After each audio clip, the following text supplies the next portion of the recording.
Welcome back to my YouTube channel again to Satya eWorld. So if you have not subscribed my channel, kindly subscribe my channel. So here we are going to see the micro mobility support. So the micro mobility support in sense, consider that if we have large number of mobile devices, often with changing networks with respect to high load.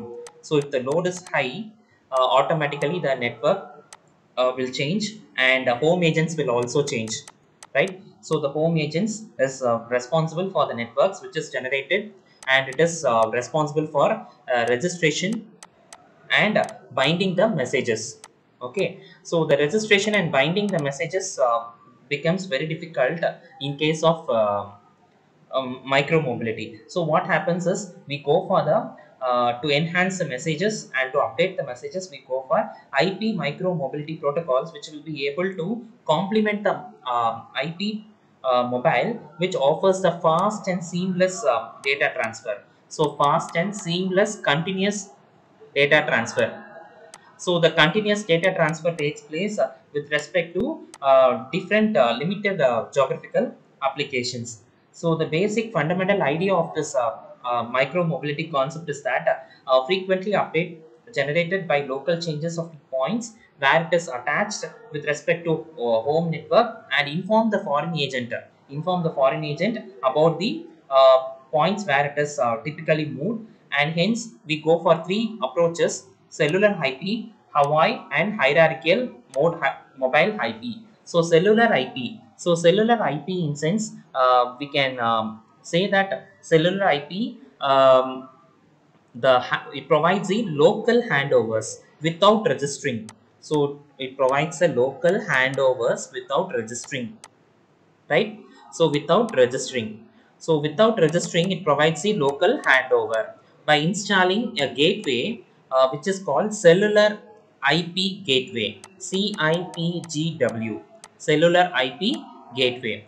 So the cellular IP gateway, what it will do means, it will send the data packets from mobile node, from different mobile node. For example, changing means what? We can automatically say that it has one mobile node here, it has another mobile node here, it has another mobile node here, mn1, mn2, and mn3. Simultaneously all those data has to be processed and accepted, and it has to forward from the mobile node with respect to different base stations connected through the central IP gateway, right? So this is a method where the routing tables are arranged and changed based on the messages received by the mobile nodes. Okay, so these are authenticated. Okay, and we go for the important topic of Hawaii. Hawaii stands for hand off aware wireless access internet infrastructure. Hand off aware wireless access internet infrastructure.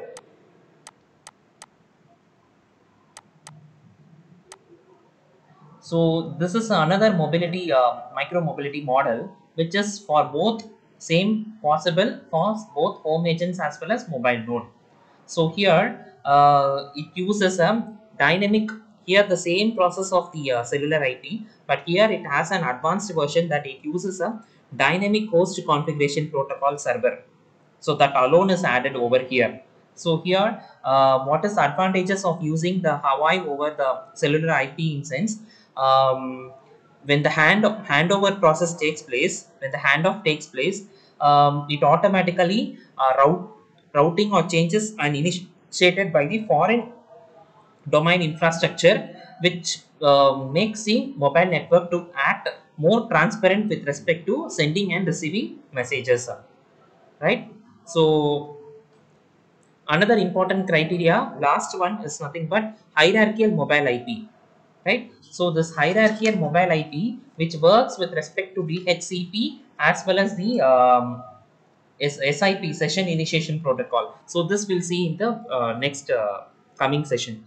So the important criteria in sense, we go for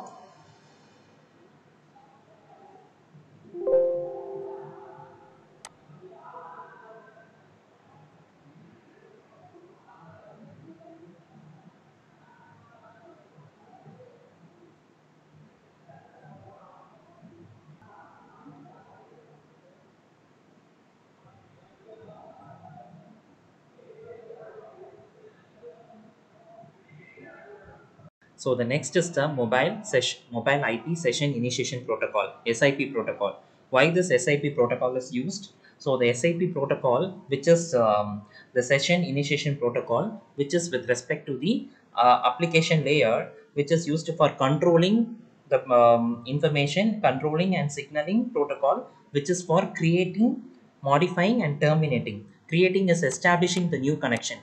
Creating, modifying and terminating. We can create the connection, modify the connection and terminate the connection, right, with respect to the session, which is called session initiation protocol. So here it will have one or more participants. Okay, it may have one or more participants, etc. So the SIP is a core protocol which is for initiating, managing and terminating the sessions in the internet. Okay, so this information can be either text, voice, video or combination of all text, voice or video, right? And here this involves one or more participants. Either it can be unicast or multicast. Okay, either it may be unicast or multicast based upon the application. So here I can say that, for example, I'm handling a telephone call from one person to another person. I'm going to do the telephone conversation. So here this establishes a session, which is with respect to session initiation protocol. One person can initiate for example, this is a term sender A and this is the receiver B. So sender A calls, initiate a session telephone call to sender B via the session initiation protocol. It can also do either audio call or conference call or video call with respect to many participants. Not only one participants, it can also have many participants, one or more participants, right? And this is called, this is with either it is text based or voice based. And so human can, when we can say that it is a text based,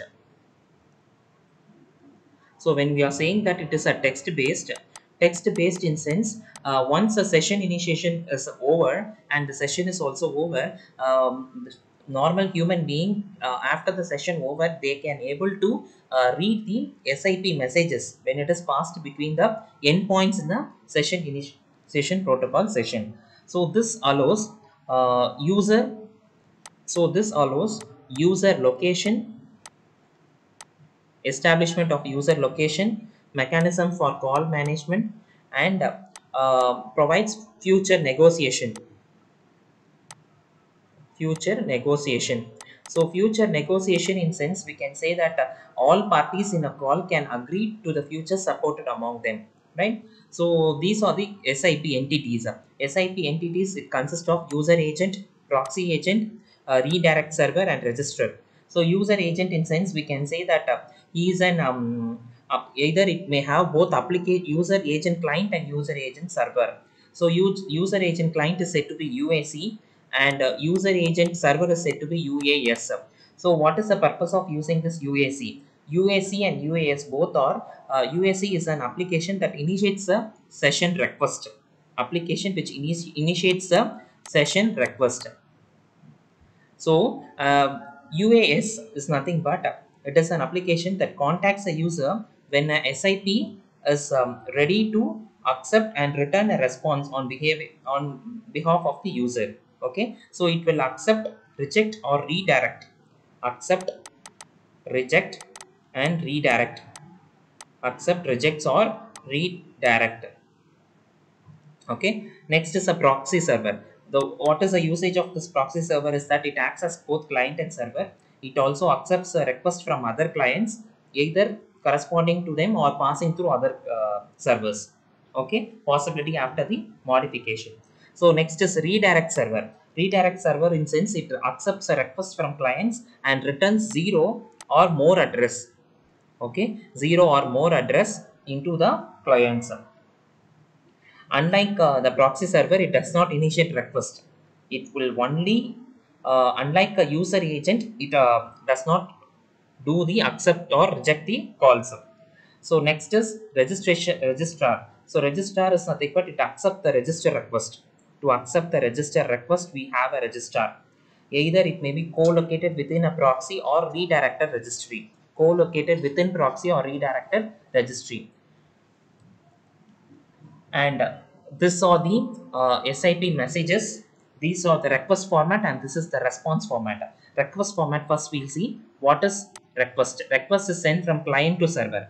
We have a client and to the server. So request we are going to send from client to server. So what kind of request we are going to send is that invite. Invite in sense we are going to invite a session between two participants. Invite a session between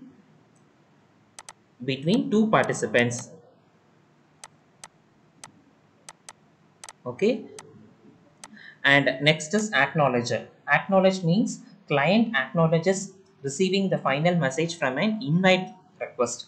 After the invite request, it will acknowledge. Next is bye. Bye means it will terminate the connection. Okay, terminate the connection. Next is cancel. Cancel means cancels any pending actions. Okay, so if there are any pending actions, it will cancel. That means you can say that it does not terminate any accepted connections.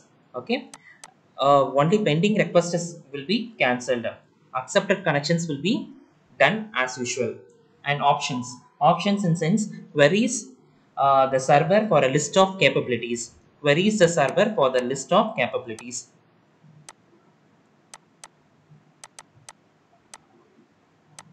Next is register.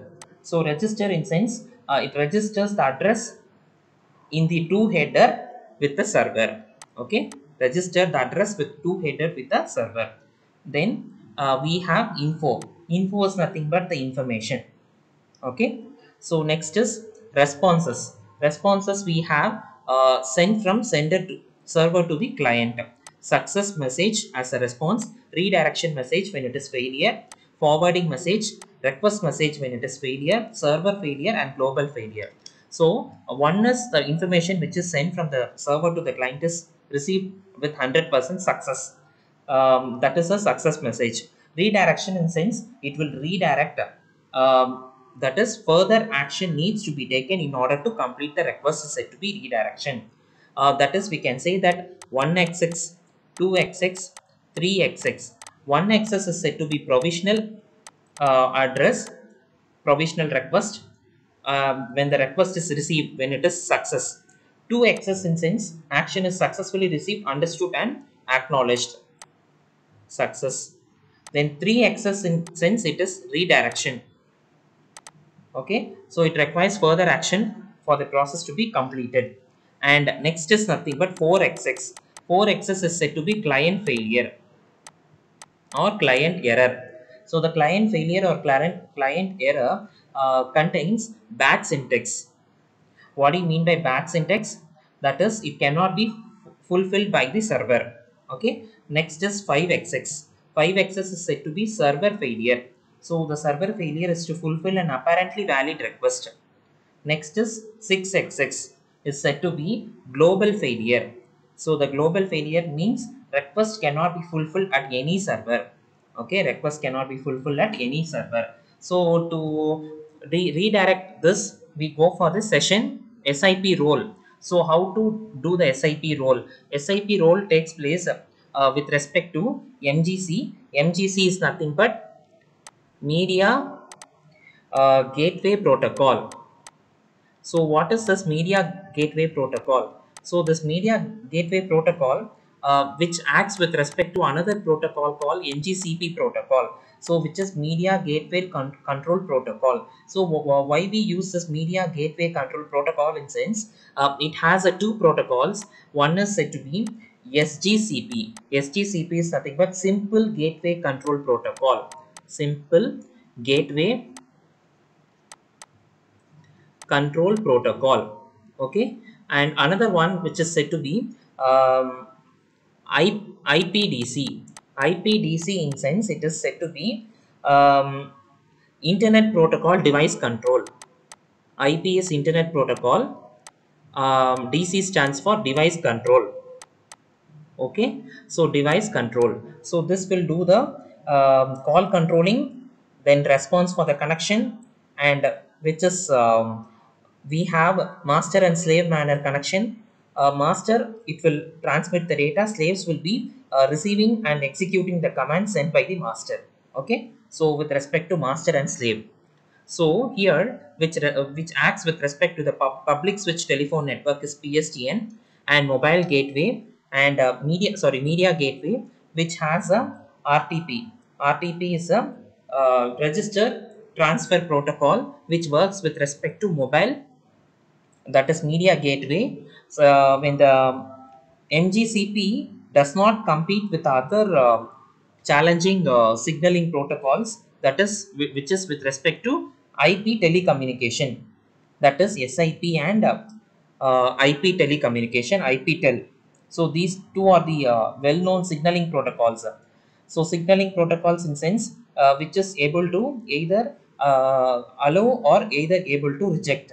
So allow means it can use a protocol called session initiation protocol, which is set to set up a connection and between IP telecommunication clients and servers. So these are the SIP headers. So SIP headers consist of sequence followed by content type, accept language and authentication with respect to unsupported bot, that is unsupported. So here it has the following things. It records the date, encryption methodology followed, and expire date, from date, record root date, to date, and transport date. Transport is through the signaling. So authorization, height, maximum forwards, organization, from which organization it's about to send, and the priority, and the proxy authentication and proxy request. So this is the SIP session connection establishment and connection. So it will invite with respect to the user agent to the UAC to the UAS. So when UAC sends the session initiation, so UGC will accept the initiation. So it second is dialing 100 with respect to trying. So 180 with respect to ringing, and 182 with respect to queue, and two callers will be ahead. And 185 means 182 with respect to queued and one caller ahead. 6 means 200 and it is established connection, so it is okay. So after getting the acknowledgement from the UAC, it will send the acknowledgement to the UAS. Then at last terminates the connection by sending bye. So this is the call redirection. So SIP call redirection in sense when it is busy, it will redirect. So when the server moves temporarily with respect to 4, that is 302, it sends an error with respect to telecommunication.com, and it acknowledges with respect to the information when it is already connected. So it receives acknowledgement and sends a UAS server messages by means of sending the invite message. So it is automatically connected by with respect to the location service. So this is a SIP protocol used where it is used. So RSVP stands for reservation protocol. So this route reservation protocol, which is used with respect to service discovery protocol and session initiation protocol. All these with respect to real-time transport protocol and user datagram protocol. So these are the protocol used for initialization of call messages, either voice, data, audio, all audio, voice, data, all are processed parallelly. So this is the hierarchical mobile IP version 6. So the hierarchical mobile IP version 6 uses the handover, which uses a mobile node which informs the location, and then it will do the transfer of information, that is from home address with which is contacted with respect to the new location. So these are the security provisions. So these are the advantages of using hierarchical mobile IP. So which uses the local care of address can be hidden, and in sense you can provide the same least location privacy, and also redirecting route between the corresponding nodes which shares the same link. Okay, and this may be dangerous. Sometimes it may be dangerous when it is ahead of the foreign agent. So the potential problems are resistant, decentralized security critical functionality, and mobile networks can also use either direct influence between routing and binding. So here the authentication is necessary. So the advantages of using the hierarchical mobile IP is in sense it can when the handover process takes place, it requires minimum number of changes for the routing tables and integration with respect to firewalls, and potential problems are not transparency to mobile net nodes, and handover efficiency is good in case of wireless mobile scenarios by handling the complex mobile nodes operations and routing the reconfiguration messages which is sent with respect to wireless link. So next we are going to see the mobile ad hoc network which is MANET. So which we'll see in the next session.